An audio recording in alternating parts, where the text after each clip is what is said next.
Ninakusalimu kwa jina lipitalo majina yote, jina la Bwana wetu Yesu Kristo.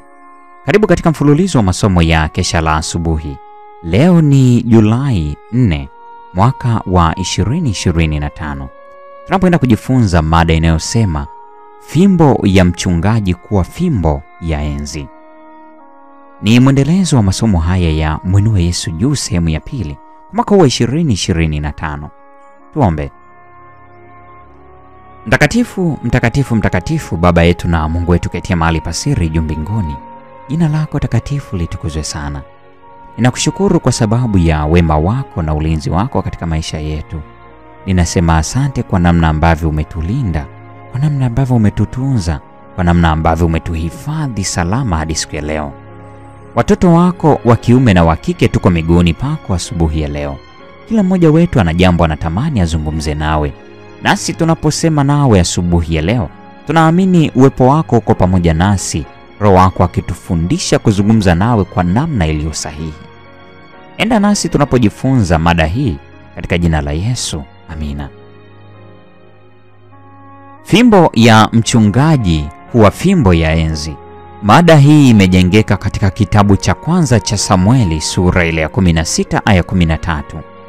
Neno la Mungu linasema, ndipo Samueli akaitwaa pembe yenye mafuta, akamtia mafuta kati ya ndugu zake, na roho ya Bwana ikamjilia Daudi kwa nguvu tangu siku ile.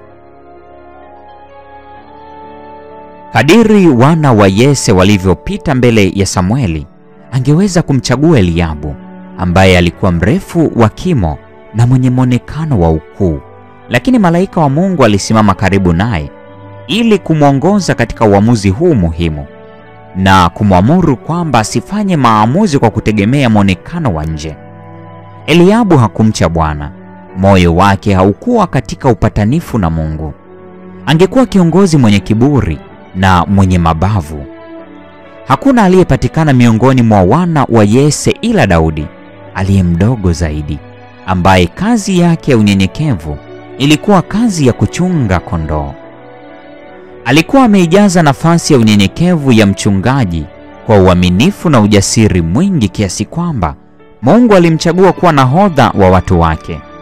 Baada ya muda, alipaswa kuibadili fimbo yake ya mchungaji kuwa fimbo ya enzi. Spiritual Gifts, gombo la 4 sehemu A, ukurasa wa 77 na 78. Mungu alimchagua Daudi mchungaji mnyenyekevu kuongoza watu wake. Alikuwa mwaminifu katika sherehe zote zilizohusiana na dini ya Kiyahudi, na alijipambanua kwa ujasiri wake na imani isiyoyumba kwa Mungu. Alikuwa asiye kifani kwa uaminifu wake na heshima.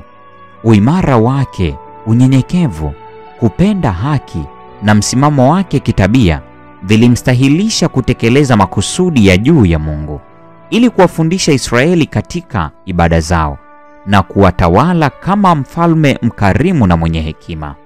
Maisha yake ya kidini yalikuwa ya unyofu na ya bidii. Ilikuwa wakati Daudi alipokuwa mwaminifu kwa Mungu na akiwa na sifa hizi bainifu zilizotukuka za kitabia, ndipo Mungu alimwita mtu aupendezaye moyo wake. Spiritual Gifts, gombo la 4A, ukurasa wa 85 na 86. Heshima kubwa aliyopewa Daudi haikumfanya ajiinue. Licha ya nafasi ya juu aliyokuwa aichukue, aliendelea kimya kimya na kazi yake, akidhihirika kusubiri utimilifu wa mpango wa Bwana kwa wakati wake na kwa njia yake. Akiwa mnyenyekevu na mwenye staha kama kabla ya kupakwa mafuta, kijana mchungaji alirejea milimani na kuendelea kutunza na kulisha mifugo yake kwa upendo kama zamani. Daudi, katika ubora na nguvu ya maisha yake ya ujana, alikuwa akijiandaa kutwaa nafasi ya juu na yenye heshima kuliko zote duniani. Karama zake, kama zawadi nzuri kutoka kwa Mungu, vilitumika kuusifu utukufu wa mpaji wa kimbingu. Fursa zake za kutafakari zilitumika kumtajirisha kwa hekima na uchaji, vilivyomfanya kuwa mpendwa wa Mungu na malaika. upendo ule uliomsukuma, huzuni zile zilizomsumbua, ushindi ule ulioandamana naye, vyote vilikuwa ni mambo aliyoyatafakari. Na kwa kadiri alivyoliona pendo la Mungu katika mapito ya maisha yake, moyo wake ulidunda kwa kicho na shukrani zaidi. Sauti yake ikatoa nyimbo zilizo bora zaidi. Kinubi chake kikatoa sauti ya shangwe kuu zaidi. Na kijana mchungaji akaendelea kuimarika toka nguvu hadi nguvu, kutoka maarifa hadi maarifa, kwa kuwa Roho wa Bwana alikuwa pamoja naye. Wazee na Manabii sehemu ya pili, ukurasa wa 296 na 297. Hii ni Julai 4, mada ikisema fimbo ya mchungaji kuwa fimbo ya enzi. Neema ya Bwana wetu Yesu Kristo idumu kwa pamoja nasi sasa na hata milele. Amina.